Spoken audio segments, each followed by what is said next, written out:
Let's talk about some AEW Dynamite in the chat. Let us know how you feel about what we're chatting about or what you thought of the show and all that good stuff. But we start with MJF. He comes out, he takes shots at Okada, Swerve, Ospreay. He reminds us who he is and what he's done before Roosh comes out and I don't know what he said, but it sounded like he ripped MJF a new one pretty good there. They go back and forth a few times before they start swinging at each other, and it all gets broken up. Jimmy Korderas, the opening start of the show, the promo, the big star. We know the direction he's going. What are your thoughts? I was waiting for it. I'm glad they opened with this because I think it was the right call. Everybody's been waiting. It should have, after the pay-per-view, everybody expected him to show up on last Wednesday night. Didn't happen. So there is an anticipation here. And especially, how do you follow that promo from Double or Nothing? That was tough to do. I don't think he quite captured the aura that he had that Sunday night, but it was still good because he went out and he didn't pick on one individual. He picked on several. He let everybody, he said he put everybody on notice in the company. It wasn't just one faction, one guy. So that's what I like. My only issue with it was the choice of who was going to interrupt him in his promo and become his first challenger. Someone who hasn't been on television in how long? When was the last time Rush was on television? Can anybody answer that?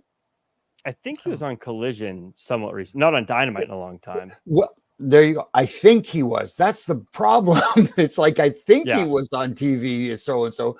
I get it. Who are you going to feed to him for his first match? And he's not going to lose his first match. And I get the idea with going with Rush, but at the same time, it would have been nicer to have someone a little bit more prominent on their television show to give him a fight, to give him a good match where people have at least somewhat of a suspension of disbelief that he may overcome, but he's not going to lose his first fight. And the other thing too, I had a little bit of an issue with is when they first started their brawl in the ring. I want those. I hate when they're just standing there toe to toe and trying to throw punches and stuff like. Make it a fight. Grab the guy. Try to take him down. I mean, that's what a real fight is happening. Not just standing there going, "Oh, let's go back and forth." It's little things like that I think would have made it a little more interesting. They got that way after everybody jumped in. Do it before everybody jumps in and give them a reason to want to jump in, because if you're jumping in to break up one of those, you might take one by example. Trust me, I know I've had a few. It's funny. You're right. If they went to the mat, if like one of them double legged the other one and they went to the mat, it feels a lot more heated than when they just stand there and trade punches like that. But George, I actually think Rush is the right guy because I think Rush is someone who presents well. He presents like a threat. Now, to Jimmy's point, MJF ain't losing, and I feel like you got to give him a few matches to sort of do some stuff before he gets to that big first match. So I feel like this is fine. I don't think it's going to be drawn out for another. I don't think this is going through All In or anything like that. But what are your thoughts on this opening segment and the fact that MJF seems like he's still on the good guy side of things? Do you think that's the right move? I think it's the right move. I think he kind of mentioned it at the pay-per-view as well, where he kind of learned from his mistakes as far as maybe trusting anybody.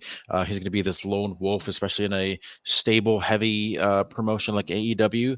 I dug it. I didn't know AEW knew how to start the show with a superstar, though. I thought they just kind of saved that for the second or third segment. Had to say it. But the only thing that kind of irked me about this promo or this segment was you have MJF. Newsflash, we all know this. MJF is really good at promos. Rush isn't exactly the best promo guy, so it really made Rush look kind of second tier. In addition to that, Rush is like, while you've been out, with injury, I've been, grinding here and there. He was off TV for like 3 months, and he's only had like 1 or 2 matches in the last like month or so. Like, maybe choose your words a little bit more wisely, because now you just sound a little silly. But I have no problem with this feud. I think it's going to be great. Just speaking on what MJF was saying, calling out people, MJF versus Will Ospreay is a match that I never thought I needed until about 2 hours ago. Bruv. Yeah. I think it was great that he called out all those people because he just planted those seeds for the future. So once we get those, we're going to be excited about those. Again, I get what you're saying about Rush's promo, but to me, honestly, I guess the whole time I was thinking this is the first guy he takes out on the. I guess I'm just not taking this one as a very serious thing, anyways. And like I said, I don't think they're going to be having. I have a feeling this match is going to happen at Forbidden Door, which is how long ago is it's in 2 weeks? When is it? I think it's June 30th. Oh, we've got a few weeks. I think it'll happen before Forbidden Door. Then I think it's going to be pretty quick. No. You don't have his first match back before because Forbidden Door is in Long Island. Like that has to be his first match back. Oh well, in that case, I don't know. We'll see. Maybe I'm wrong. Maybe it'll be on Rampage. Maybe they do drag it out for another 3 weeks. That's a long time, or 4 weeks. That's a long time, guys. My confidence level just got shaken on this. But even if they do have that match in about a week or two, who does MJF face at a Forbidden Door? Does he face a New Japan guy or a CMLL guy? Maybe. I don't know. Does every match have to be a Forbidden Door type match where you're fighting someone from a different promotion? Exactly because the main event is Swerve and Will. Right. So even though for some reason it still feels like AEW New Japan, but maybe it's because Will's still new. But I mean, you're right. I think it's because Will's still new that it feels a little bit like he's a New Japan guy. Michael Williams with the great comment though. Jimmy, you son of a gun, you definitely belong in the Hall of Fame. I just want to keep putting that out there because I think so also. Oh, thank you guys. Jimmy, I wanted to ask you this. I thought this was kind of an interesting thing, and I don't know if you took note of it. I feel like maybe you did though. MJF said he calls himself the best in the world, and then he lists off a name of people that also have referred to themselves as the best in the world that MJF has beaten. MJF has beaten CM Punk, but I don't think he named CM Punk in that list. What were your thoughts on him excluding that name? You have to be careful because we saw what happens when you mention someone like a CM Punk on AEW television. He gets chants. You don't want them chanting for that guy. And that's when he was naming guys off. If you notice, when he was naming guys off, he did name Cody, but it was like a quick Cody Rhodes. And then he went to the next guy really quick. So it didn't give the audience a chance to start chanting his name if they were going to. So I like that aspect of it. Hey, calling himself the best in the world. We got a lot of guys who call themselves the best in the world. Look back to Bret Hart when he was the best there is, the best there was, the best there ever will be. And, some people agree with that. Others will say Shawn Michaels was the best ever. Ric Flair, everybody has that. If you're talking today, that's a tough call because calling yourself the best wrestler in the world today, there's a lot of great wrestlers out there. So you're putting yourself out there. And if you've got people that are going to critique every little thing, I have a different opinion of who I think is the best wrestler in the world. Is he the best draw in the world? If you want to talk the best draw in the world, for me, it's Cody Rhodes. There's no doubt about it. Well, somebody is acknowledging over there. You got to put Roman in the conversation, but for me, I said it before, I'll say it again. I know this is an AEW show, but Randy Orton is the most complete wrestler on the planet for me right now. Oh, Randy Orton is one of the greatest of all time. I think that's totally fair to say. And I feel like if anyone disagrees, you're wrong. But speaking about being the best in the world, MJF actually talked about it. He said recently in an interview with Sports Illustrated, quote, Cody Rhodes is a mentor of mine. I effing love the guy. I love the Rhodes coaster.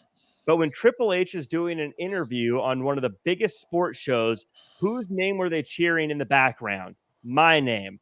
I'm not just the biggest star in AEW. I'm one of the biggest stars in the history of the effing business. It's just keeping track of who's out there, how good they are, and what you think they can do. George Hermoza, you love talking about history and pro wrestling. I know that you have to say this if you're MJF, but is he close to being there? No. I mean, when somebody says he's one of the best, how many people are in that group? That's exactly what I was going to ask. How many people before you get to consider yourself in that group? And and how many people, but also what's the percentage, right? Like top 20 of 1,000. What does that mean if you got a group of 5,000? Does that go up to top 50? I mean, if you're thinking about every person who's ever wrestled in the history of all time, MJF probably is in a very high percentile because there's a lot of people who didn't really make it much farther than pro wrestling school. But so maybe if you're using those numbers, it skews things a little differently.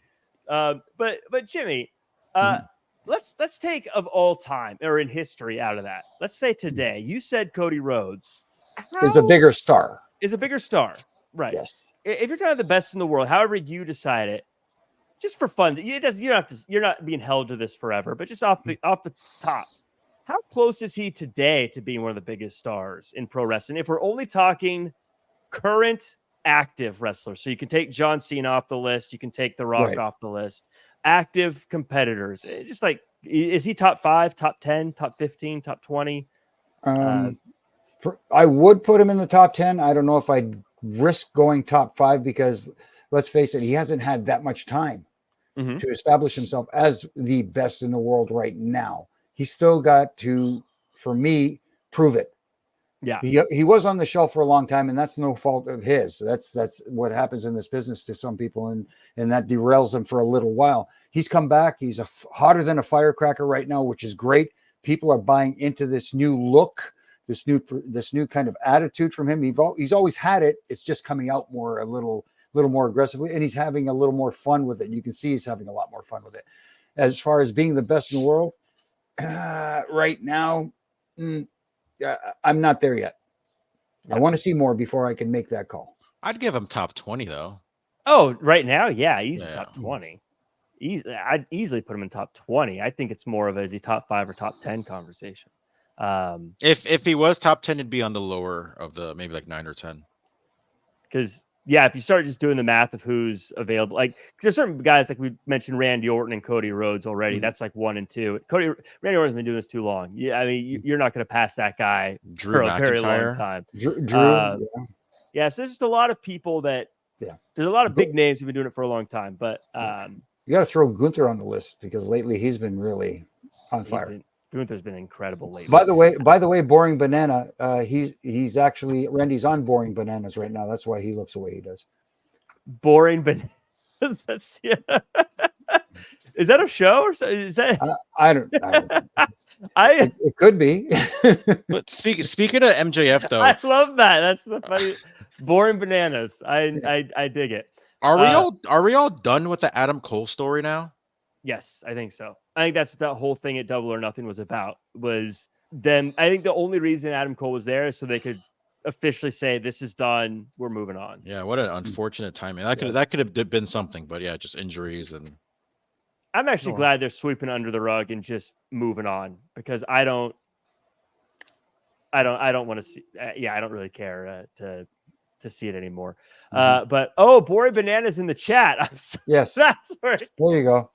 I thought Boring Bananas. Thank you for joining us. Appreciate it. I thought Jimmy. I thought this was a play on Savannah Bananas.